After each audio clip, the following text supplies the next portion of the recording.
All right, how's everybody doing? This is the Comic Samurai. I want to welcome you to my next video, and today we're going to be continuing my series on hidden gems. These are comic books that I don't think get nearly enough attention, so I thought I'd shine a light on them and spread a little love. Let's go ahead and jump right in. First up, we got this beautiful Savage Tales #5, and it's got a great cover by Neil Adams, and it is beautiful.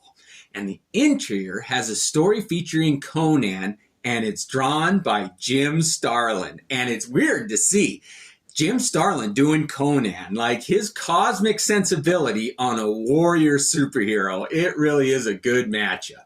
All of these Savage Tales magazine type comic books were amazing, but this one in particular is a fun one to see. All right, let's go ahead and move on. Next up, we got a series called The Authority More Kev. And it continues the story of that guy Kev, who they introduced, and it's written by Garth Ennis, and the art is done by Glenn Fabry, and he does the covers on this series too.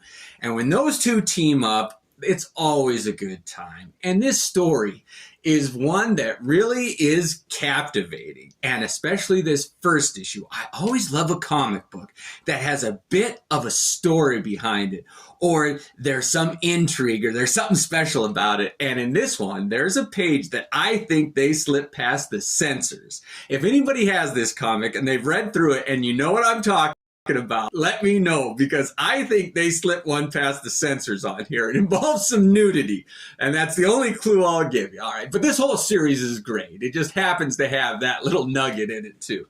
And this is issue #2, and this series has everything. It's Garth Ennis toilet humor paired with some war stories, paired with aliens and man-eating tigers, and there is a joke that is planted in this one that doesn't pay off until a series down the road, and it involves an orange. I'll just say that. And it is pretty good to see the payoff on that. But it's a 4-issue limited series, and it's just a fun, every page is just entertaining. It really is a fun one. All right, let's go ahead and move it on. Next up, we got another Wizard #1/2 mail away. This is Daredevil #1/2. And Wizard Magazine used to do these promotions where you had to buy the magazine, write a check, send in a coupon, yada yada, and a couple weeks later you'd get a comic book in the mail. Well, this is one of them.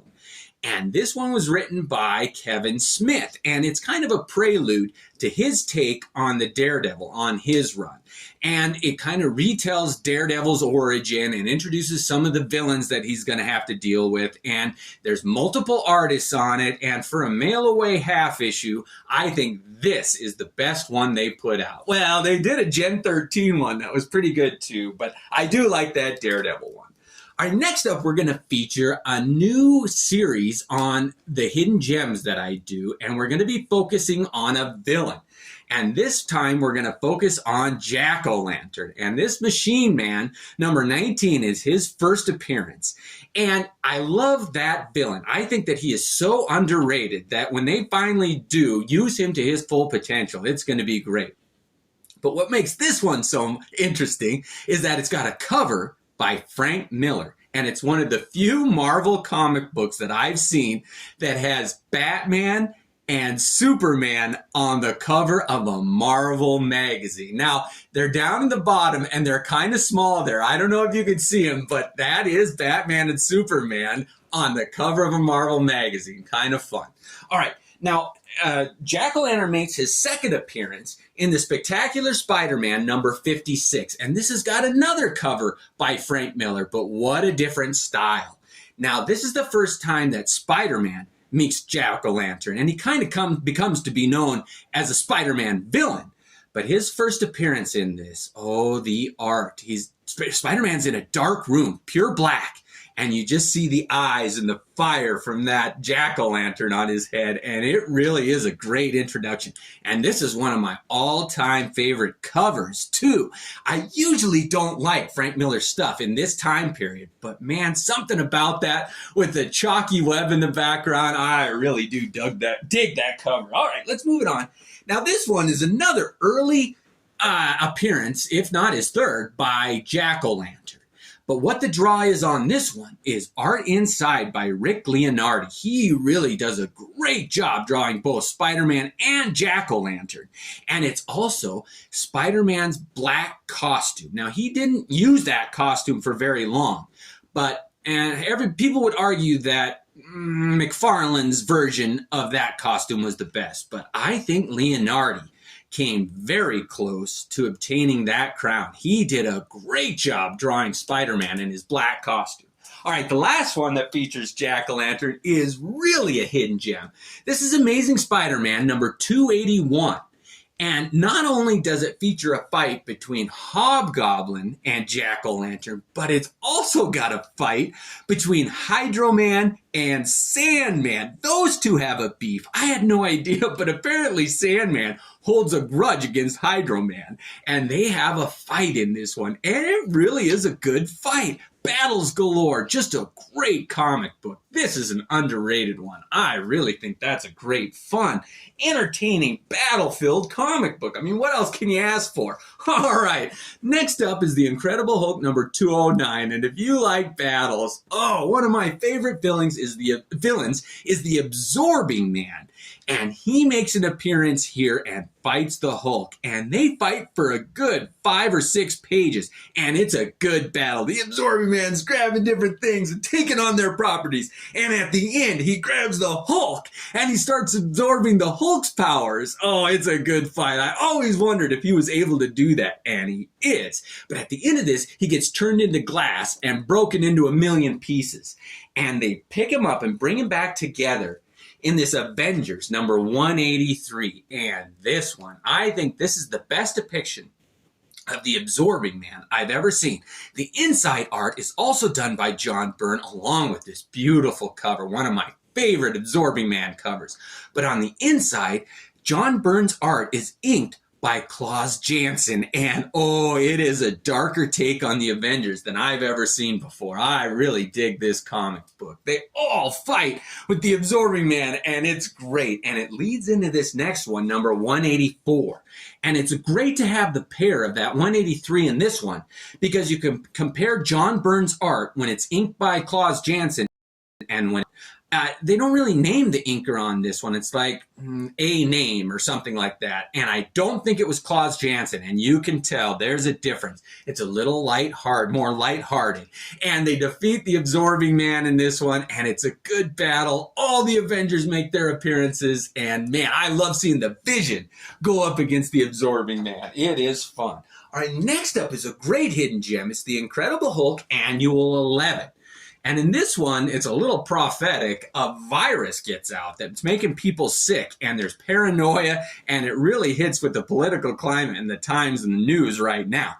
But it does feature Spider-Man and the Avengers, and they fight the Hulk. But in the end, what makes this one a hidden gem is there's an unpublished story that Frank Miller drew, and it's the first work he ever did for Marvel comic books.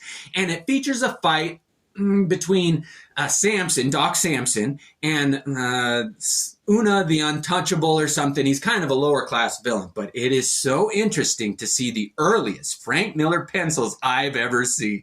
It really has flavors of things to come. And I just can't say enough good things about that. It's so interesting to see that. Next up, we got Thor number 180 and 181. And this is the only Thor comic books that Neil Adams did the interior pencils for. And it is a fun story. But that Neil Adams art, if you liked his Batman, his Thor is amazing. And it's a 2-part series, and Thor fights Loki. And they go at it and switch bodies. And there's magic spells and good battles and political intrigue. I mean, this comic really does have it all, capped off with art by Neil Adams. I just don't think these 2 comic books are just really hidden gems. I am so glad that Neil Adams didn't do the covers, because everybody would know about him then, but he didn't, and man, it's a great comic. Now, I saved the best for last. Now, this is Watchmen number 5, and everything that can be said about that monumental series has been said. There's not much more I can add, but the hidden gem about this particular issue is that it reads in a very specific way. One of the characters is Rorschach, right? And his face is always changing. And it involves a test where they do ink blots that are folded in half. And when you open it, you can see whatever you interpret, you can see. Anyway, this comic is designed in such a way that if you turn to a certain page, it's not the middle one, it's one before that, and open it, the two pages are symmetric. And the panel layouts complement each other. The one on this side is a mirror reflection of the one on the other side. And then you turn the pages forward and back, and it continues. And the inside ones are also related and mirror images of each other. So every page, you can go and see how the panels are reflected on each other. And I didn't know that about this comic book. And it seems like there are always little tidbits coming out about the Watchmen. More stories, more interesting things. But the way this one was drawn and purposefully written in such a way that that would be part of the story. And I love it because you don't have to know that. You can still enjoy the story without knowing that. But if you know it, it's just that little bit that makes it a hidden gem. And it's only in this issue right here. Well, that's it for tonight. I hope you enjoyed the newest video that I made. Let me know if you thought these were hidden gems and what some of your favorites were. Thanks a lot. Have a good night.